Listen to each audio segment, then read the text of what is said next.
Woman double parks in disabled spot, regrets when she gets back to her car.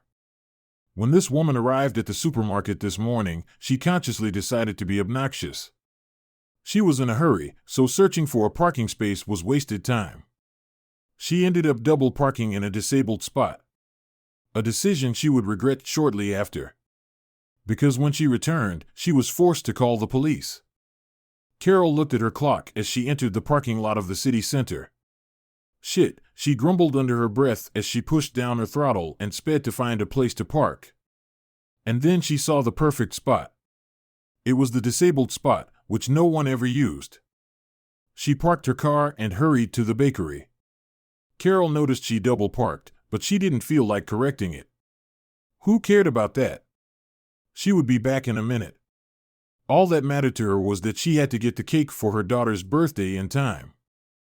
I got an order under the name Jenkins, she said when she set foot inside, not even paying attention to the other waiting customers. As Carol waited impatiently, she heard some commotion outside. It made her even more agitated, and she urged the staff to hurry up.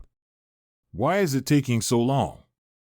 When the baker finally arrived with her order, Carol left the payment on the counter without thanking or saying goodbye. She hurried back to her car but was met with a curious sight. The commotion she heard inside the bakery was a group of people standing by her spot. "What's all this?" she asked. But when the group of people scattered, Carol got the fright of a lifetime. Her car was gone. "What's going on? Where is my car?" she screamed frantically, demanding answers. The group muttered something about a tow truck taking it away. Carol couldn't believe what she was hearing and called the police to get answers. "Where have you taken my car?" Carol demanded the moment the phone operator answered the phone. A little flustered, the operator answered she needed a little more information.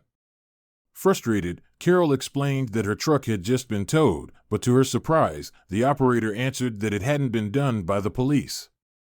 "What do you mean?" "It's just been towed," Carol repeated, getting more and more frustrated. "You just took my car. I saw it with my own eyes." But her lies didn't change the operator's answer. There was nothing in their system about a car towing. "We don't have your car, ma'am," the operator said. Carol paced around on the spot where her car used to be, ignoring all the stares of the people around her. Her breathing was quick, and her face turned red. "Well, then find out who did," she screamed at her phone. The operator asked for additional information and promised to do their best, but that wasn't enough for Carol, and she hung up with a sigh, not convinced the police would be any help. She would have to deal with this on her own like she always had to do. Right at that moment, someone from the crowd approached. "You got what you deserve," the man said. The comment ignited something inside Carol. "What do you mean?" she snapped at him. Who was this man, and why did he say something like that? Then, a thought crossed her mind.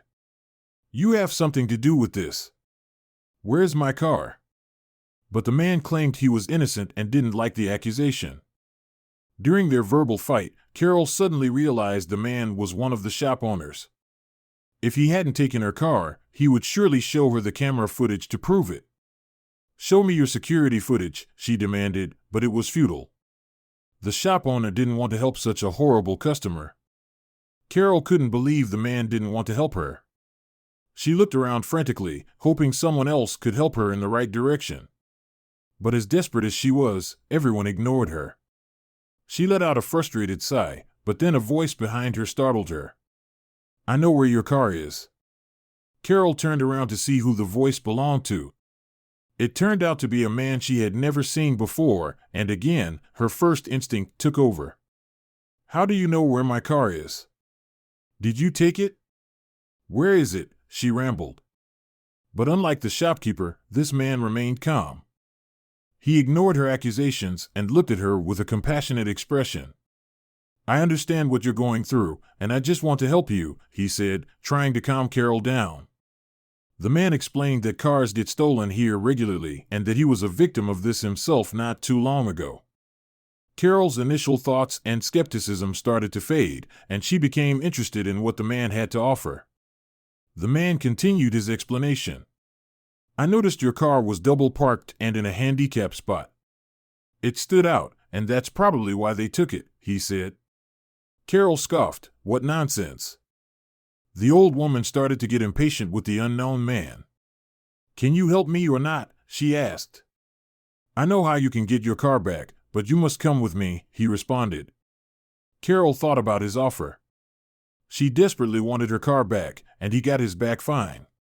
So, her best option was to go with him, but the moment she sat in his car, it felt like she had made a mistake. Carol felt different. She wasn't in control of the situation anymore, and she was usually the one in control. She couldn't rely on her strong personality and didn't like it. Carol felt more and more out of control and started to worry. Was it a mistake to go with this man? Where is he taking me? Where are we going? She demanded, managing to sound confident. The man still didn't respond, and eventually, they arrived at a secured industrial park. Carol watched in surprise as the man used a remote key to open the fence, and she got suspicious. Why did he have access to where her car was supposedly being held? He knew more than he let her believe. They drive around the park for a while and eventually stop in front of a big building. The man exited the car and gestured for Carol to follow him. Your car is inside, he said as he pointed to the building. How do you know? Carol asked, trying to maintain her tough act. But the man ignored her question again. You should go inside and look, he urged her. The man didn't raise his voice, but his tone was very direct and commanding. Carol felt there was no other option than to listen to his instructions. She never experienced this before, so anxiously and hesitant she went inside. Carol stepped inside a big room, and when the door shut behind her, the room turned pitch black. She waited for the light to turn on, but it stayed dark, and her mind started to race. Why did she go with the man? Did her big mouth get her in trouble? What is this place? Carol didn't feel like herself at all. She didn't know what was going on and had no control. All the unanswered questions and fear became too much, and she panicked. Carol took a deep breath and screamed with the last energy she found within herself. Just give me my car. Let me go. Her voice carried through the big room, but then another sound followed. A loud clank filled the room, and not much later, the lights slowly turned on. It seemed her last-ditch effort worked. But when the entire room was lit up, Carol's eyes grew wide in surprise. She wasn't alone. Carol had thought she was alone in the room, but that was far from true. In the center of the room stood a large group of people. The old woman stared at them in confusion. What were these people doing here? Who were they? She had never seen them. This situation was getting increasingly weirder. But before she could turn around, the door behind her suddenly opened, and the man stepped inside. Due to the overwhelming and confusing situation, she had forgotten about him momentarily, but his return reignited the fury inside her. She straightened up and approached him, ready to finally get some answers. Her shrill voice echoed through the room, and when they died down, the man finally broke his silence. So you don't recognize me at all? You have no idea who I am, he said. Carol was taken aback by these questions, and her mind started racing. Recognize him? Why would she?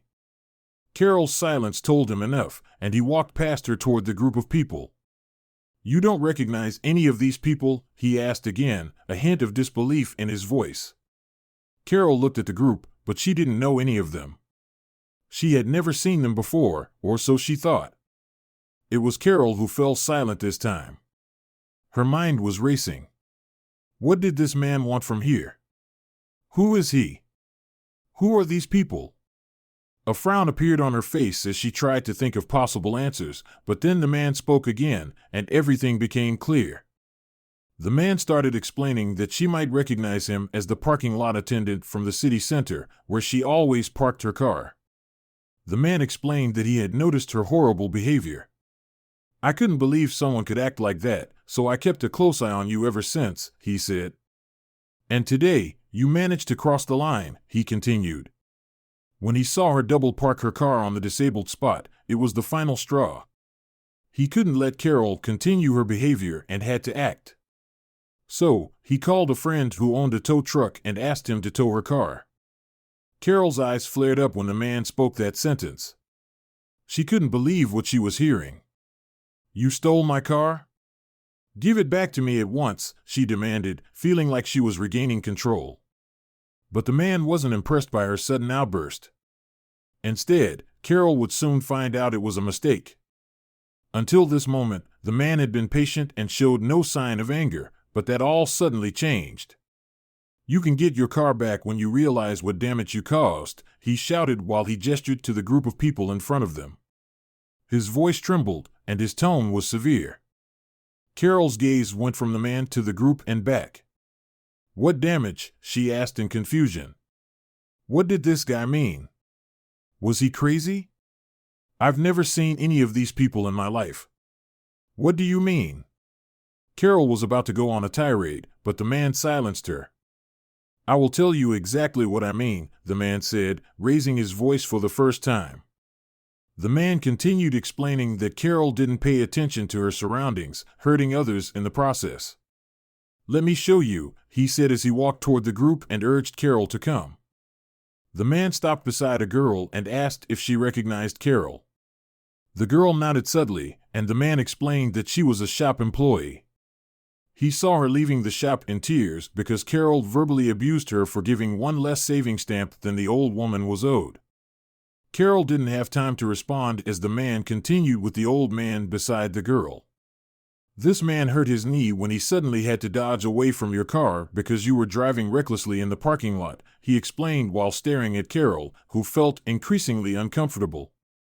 Each story made Carol even more speechless, and she listened to the next one with more patience and disbelief. As she listened to the stories and looked at the people in their eyes, she remembered the incidents. And at that moment, something happened inside of her. Something she had never experienced before. The memories played inside her head, but they weren't from her perspective, they were from other people's perspective. She felt a jab of pain in her knee. She felt sad and fought her tears. Carol was feeling what the people felt when they looked at her. She felt shame and guilt. What was happening? Carol wasn't unfamiliar with shame or guilt, but she would normally ignore these feelings and push them aside. Just like she would do with people. But not this time. Seeing the faces of the people she hurt while listening to their stories made it impossible to ignore. And then Carol lost total control. She did her best to fight the tears, but suddenly her vision became blurry, and the tears streamed down her face.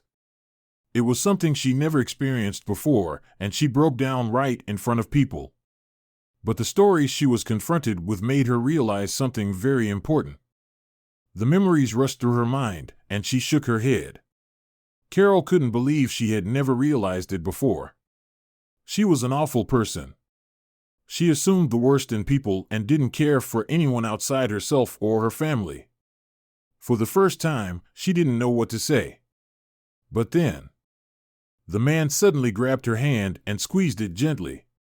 His face showed the gentle and calm expression Carol remembered from the parking lot. "Now you see how you impact the people around you," he said with a smile. Carol sniffed and nodded, not realizing this was the man's plan. Carol took some time to straighten her thoughts, after which she took a deep breath and mustered all her courage. What followed was a heartfelt apology. She explained that this situation had opened her eyes and promised to improve her behavior. "I hope you can all forgive me," she finished. The group quickly forgave her as they realized Carol was telling the truth and the parking lot attendant's plan had worked. In the end, the man gave Carol back her car so she could return to her daughter's birthday. However, Carol got the greatest gift of all: the perspective to be a better person.